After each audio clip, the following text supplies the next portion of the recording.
Have you been looking for your keys to success? You have found the best place to start. We will hear from professionals on different keys to success in building huge careers in and outside the mortgage industry. These conversations that each person will share their experience will allow you to hear nuggets on finding your keys to success. I'm your host, SueMeitner, so let's get started and grab your keys.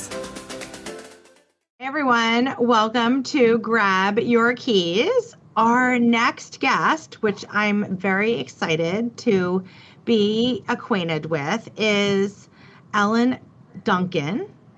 And she is the founder and CEO of, let me see, I have to put my glasses on, of mLOOP, right? That's right. Executive advisor, has her own company.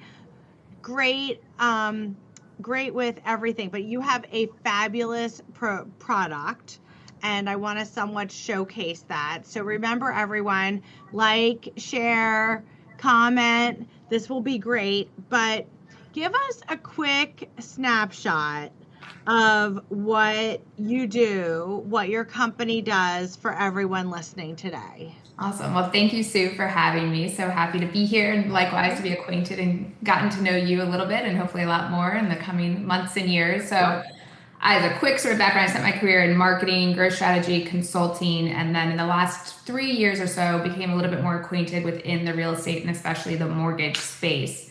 And I kept seeing the same thing in mortgage, that there's incredible talent, but recruiting is still happening sort of in a sort of old school way. And so noisy, transactional, driven by pressure instead of fit. So this led me to build mLOOP, as you said. So mLOOP and its snapshot is a private data-driven matching platform. It's on both loan officers and lenders. So you think of it almost like the transfer portal, or some people like to think of it as a dating app where loan officers can explore opportunities confidentially on their terms, and lenders can connect with them based on alignment. So it's really about better experiences on both sides that hopefully just leads to better long-term outcomes.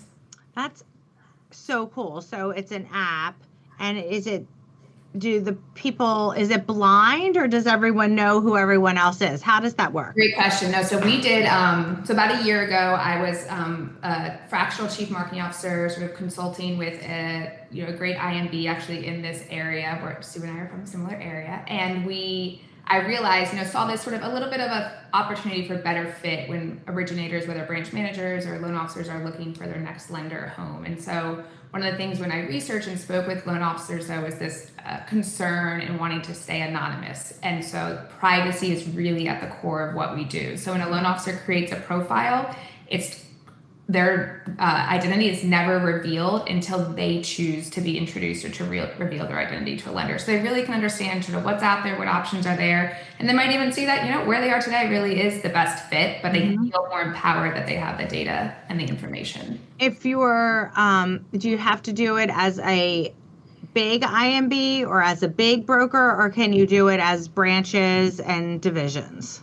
Great question. So I'll answer sort of from both sides. So we have we have divisions of larger IMBs, so that go to market at DBAs, or even just divisions that are recruiting on the lender side. And we also, even today, I was actually just looking at someone that just onboarded right before that, has about a $35 million branch that they're leading in Texas, but they're looking to see if they would bring that to another home. So sort of on both sides of the equation, you can recruit to your own division or branch, or if you are, leading a book of business and want to see if there's a better fit, you also could enter. Well, I would love to talk to that $35 million branch in Texas. We'll make a connection. That connection. I have a branch in Houston already. We have many people in Texas. We have a great coach in Flower Mound, and we do a lot of business in Texas. So you make that connection. But that is super interesting. So what did the early days, I guess, so we know how you got into the mortgage business. This is the early days of this, very much of this app, and I think it's amazing that you're putting this together, because recruiting has been like it was back in the old days, and we do need to take it with AI and everything into the future. When are you feeling like you're integrating everything, and then as things go, you're just updating it? Or do you feel that it's pretty good the way it is, and you're just going to run with it from here? Great question. We're very much still, we're calling it in the beta phase. So we're early on. We have a limited number of lenders on right now. We actually have sort of a wait list on the lender side as we continue to optimize. So we have a good sort of diversity of lender footprint size, a little variation of go-to-market, and then continuing to build the originator side of the database and continuing to evolve. We're making a next investment. Actually, we just signed off on it for the next phase of development that'll go live in the next couple of weeks. So continuing to evolve it. And then I think we'll have what I would be comfortable saying sort of our really sort of solid version 1 product in the summer for sure, but we're fully functional right now. It just could be that much smoother, of an experience, which we're excited for. Right. You've been, definitely in lots of different businesses as a coach, as an advisor, as a speaker. What do you feel your 3 keys to success are? Great question. Yes, I've had many different sort of career chapters for me. A few things for me, both personally and professionally, that sort of I always come back to. Resilience. I think we all know that. I mean, I'm definitely seeing that now in the true founder mentality, that things really never in our careers, whether sort of traditional careers, corporate careers, entrepreneur careers, never happen as quickly or as cleanly as you imagine. So having the resilience to keep forging on, keep moving, even when the outcome's not necessarily as guaranteed or as fast as possible.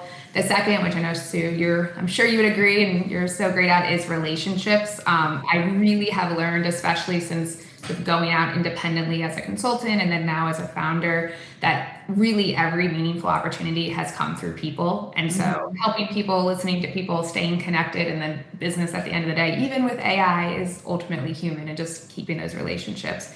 And third is willingness to evolve. I think a lot of people, I saw this even when I was in a little bit more of a traditional corporate career, get stuck sort of trying to protect an old version of yourself or sort of an old strategy. And so the people and I think the companies that grow are the ones that are willing to learn and change with whatever's happening in the market. Right. Let's talk with that willingness to evolve. How much of that do you think is being more educated with what's up in the industry, or being scared of what's up in the industry? I think there's 2 parts of it. To me, there's the willingness to evolve has to have a growth mindset. You have to know that, change is a constant. And if you don't recognize that change is a constant, you're going to get, outdated, whether it might happen, it might feel like a slow and all of a sudden the wave happens, or it's going to happen much quicker than that. And I think that's, to me, where the industry, especially in real estate and mortgage today, is that there's this period where, obviously people use the word AI, but it's really just transparency, technology, and you have to lean into it and understand how it's going to change whatever you do within the industry today and tomorrow, or you're going to, be left behind. Yes. Even when you and I were talking, I was digesting it all over the last, we met and then we met again at the gathering. And while we were talking, I was like, oh my God, and you could do this, and you could do that, and you could do this. I was like, this is so exciting. And I think that excitement and the passion is what really allows people to evolve. Yes. And to not be scared of it, and not to be, feel like something's going to take our jobs. It's not going to take our jobs, because if you go up to the next thing, the relationships are why we have our jobs. Yes. So it's that stickiness, it's that constant connection that is one of the keys. And as long as you have the relationship and the resilience, the 2 R's that are so important, you can really manage through anything with those 3 keys. Definitely, and just being open to learning, and I think not recognizing you're not always going to be right. What you think, even for mLOOP as a product. Even today I was talking with a potential lender customer, and they were saying, probably a month ago I would have said, we apply for all sizes of volume, which we do, but we're seeing a really unique opportunity with originators that are sort of within this 15 to 25 million annually, where they're really have the energy and the rigor to grow. I'll say versus someone that might be a super high producer that might come with a little bit more expectations, or what they're looking for might be a little more signing bonus driven or things. And so we're learning where maybe today our sweet spot is, and sort of own that, and then we can change that in the future. Yeah, I've been doing that 12 to 15 to 18 million, and what my bailiwick is to take them to over 50. Yeah. But I feel like you can get to that 12, 15, 18 pretty succinctly, it's taking that next step. Like, what are the steps that you need? What do you need the education is to get there? What's the systems process? And what support do you need? Because what a lot of people don't understand, which I'm sure you're helping them with, is you can have a company, smaller company or a smaller IMB, but it needs like HR and legal and underwriting and processing. And like, I'll give me as an example, like the $250 million company as an IMB for 8 years. It was so easy for me to plug into a 750 or $800 million IMB and then make that an over $1 billion IMB. And we have so many more resources. And it's the resources you really need to evolve into that top producer so that you're not worrying about underwriting. You're not worrying about your processor. You have a team that's going to do everything for you. You're not doing the disclosures. That's so important today so that you can get to be out hunting. You have to hunt. Especially in the world today where loan officers, whether you're growing, you're established, but still everyone needs to be constantly evolving. I mean, building, obviously you're such a great example of building community, audience, thinking like an entrepreneur versus sort of thinking that you can't be complacent today. And so helping people find either figure out that they're at the right home of a lender or find a different sort of lender place to hang their hats that will help them drive that. Yeah, definitely, for sure. And when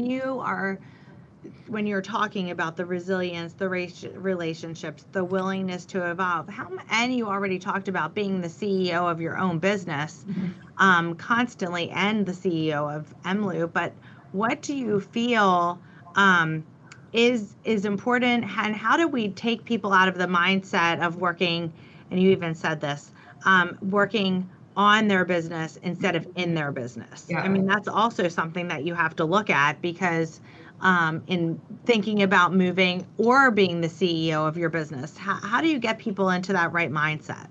And there's a couple of things. Is helping people first. I like to talk, sort of help, whether sort of in a coaching capacity or just in general, of thinking about what is their North Star, whether it's career and personal, sort of what is their perfect day, what does their North Star look like, and then helping them realize either the work that, call it the drivers, and what's the work that drives you, that you feel like you actually get motivation out of and drive and grows your business, and the work that's sort of a drain that has to happen. It is a job and those things need to get done, but how can you, outsource, insource, or drive that more efficiently? And that's where I think a lot of, there's so much out there, today around that being busy isn't successful. And I really subscribe to that it's not the busy work, it's the most effective work to be doing that. And I think especially to your point of whether they're an originator sort of trying to do it all, or they're divisional lead trying to do it all, or even maybe they own a smaller IMB, or they're a broker right now and trying to do it all, is helping them realize you probably could be a lot more effective and frankly make a lot more money if you figure out where you could divide and conquer some of those tasks, not just. I know everyone, when I owned my IMB, thought I was like making so much money, and I was like, really, that's not where it's at. I mean, it's if you can do, it's the volume where it's at. It's the volume. What do you feel one challenge is that's truly shaped who you are today? Yeah, this one's a little more personal. And I know we've talked about this too. So I lost my husband 4 years ago, which is still a crazy life. So that really did, frankly, completely change me. I became a solo parent overnight. Still trying to navigate grief, motherhood, and then leadership, and sort of continuing to build a career and then a future for our family. So definitely no training for that kind of loss. I do try to help people with it now, but there's still no playbook, no matter, it's so personal to everyone's life. But what that has taught me and continues to teach me is that life can be super hard, and it's hard for everybody at some season or many seasons of life, but you have to keep showing up, and that we all can do that. And so I think having, gone through that, continuing to sort of, it's a life event, have this sense though of sort of empathy, but really urgency in it. And so the value I get from that is that probably even the courage to start a second business I'm doing now with mLOOP, and sort of when you've survived something hard and you've seen that, you just are a little less afraid, frankly, because you just have a different perspective on it, and sort of leaning into that perspective that events can give you. Yeah, absolutely. Thanks for sharing that. And it does really tell everybody that stuff happens. Mm-hmm. And you have two girls, and you had to like just keep it together as best as you could with them seeing the raw side of it, because that is them learning. In talking about that, like, how do you balance or have harmony? Because there's never any true balance between being a CEO, owning your own company. I mean, I did it. I started my Centennial when my children were 7 and 10. And how do have that harmony between being the mom that you want to be and being the leader that you want to be, the CEO, the person that's running a company every day? How do you manage that? So I'm a big believer, subscriber to this notion that there's not work-life balance, it's really work-life integration. There's a woman that I worked with, so I worked with Coca-Cola company for a long time. She was Julie Bowerman. She had a great job at Coke, and then she was chief marketing officer at the Kellogg company for a long time. And she always talked about, which is so tactical, but I think especially as working moms, working parents, if she just had one to-do list. It was a life to-do list. It was work things. It could be presentation to the CEO. It could be sign up for volunteering at the school, but it was like everything's important, and so there's no separation of it when you're really trying to. I love that. You have a lot of ambition, and your career is really important to you, and your parenting is really. You just have to combine it. So frankly, that's even how it's just a lot of integration of it. There's really no dividing of it. Yeah, I love that. And I do subscribe to that, but I love the word integration. I actually just wrote that down. Work-life integration. I think that's really a great takeaway for everyone listening to this podcast. When you, how do you feel networking, has impacted your growth? I mean, you have a growth trajectory right now. How do you feel networking has helped with that? So I think about it. So to give a little background to some of those listening, I had a traditional sort of corporate and consulting career. I worked for Accenture, and then I worked for the Coca-Cola company for the first sort of 12 years of my career.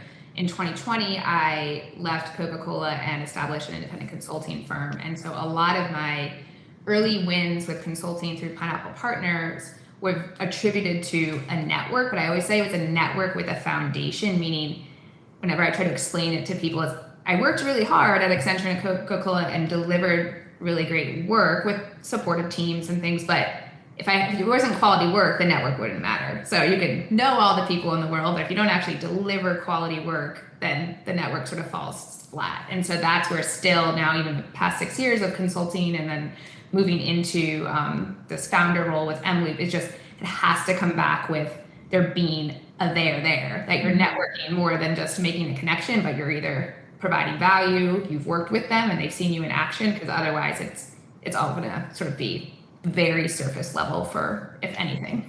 If anything, yeah. In the mortgage industry right now, are you seeing anything that people should be paying attention to?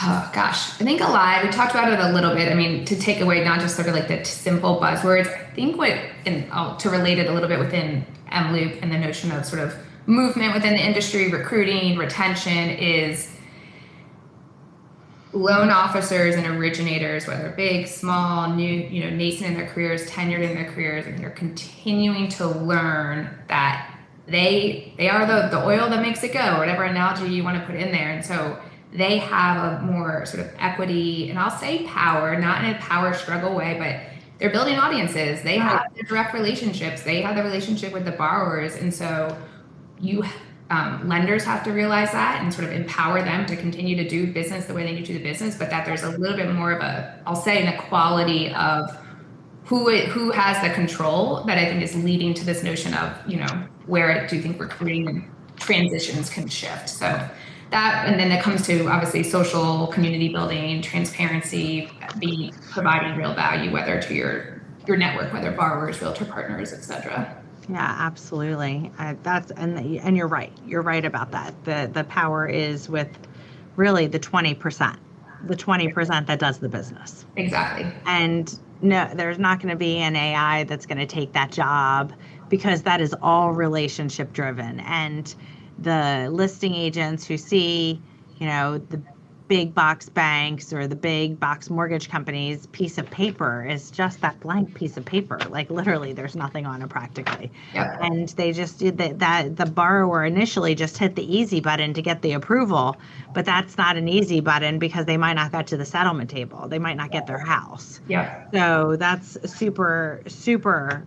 Yeah. And I think we're to that point, telling the human story, showing that value and continuing to get people within the industry and then obviously ultimately borrowers to understand that. Yeah, it's know, like, trust, refer. I mean, that is truly know, like, and knowing that, I mean, you're helping the realtors get their commission checks by making sure the loans get to the settlement table, and they have to trust you in order to do that. Yeah. What's one piece of advice that you would give someone who wants to build not even build what you've built, because no one can build what you've built. You've built a unique system that's amazing. I absolutely love it, and you know that. But to build, either a business or either their mortgage entity, or what's one piece of advice that you would give to someone about that?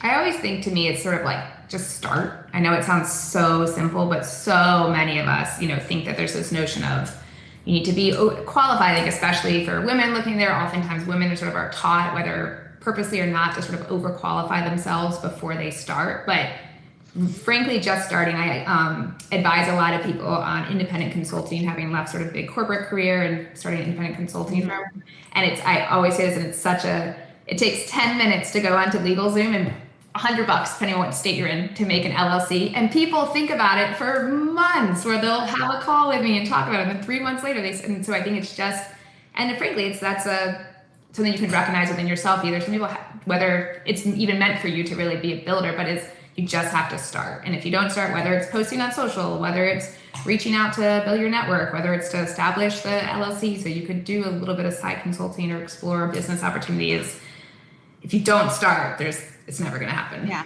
Well, you picked my most favorite thing to say, and that is, like, how important do you think social is today, to have a presence on social? How is that? What is that? Incredibly important. I think it's, even when I started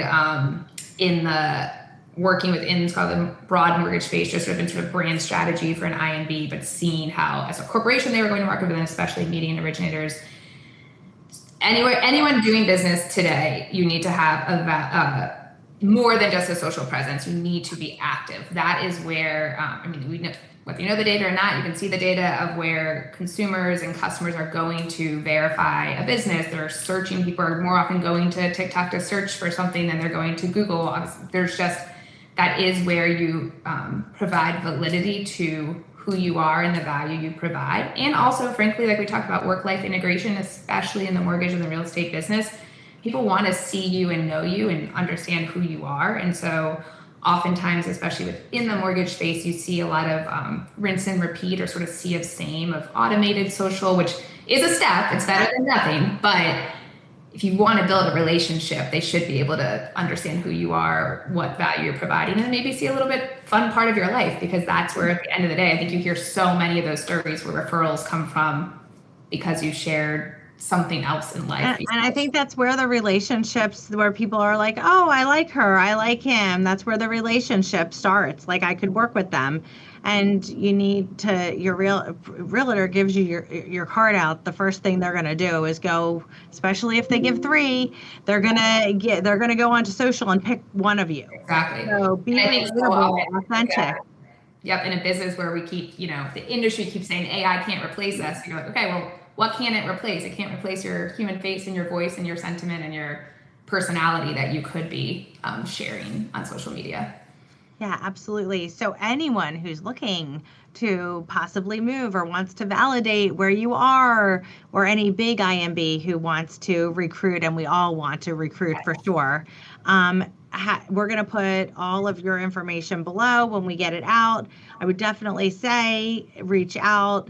Ellen is amazing. I think she's fantastic. So definitely get in touch. And I've so appreciated you being on Grab Your Keys today and being with us. Loved it, Sue, and thank you for all you're doing within the industry, and excited to be hopefully a part of your growth as well.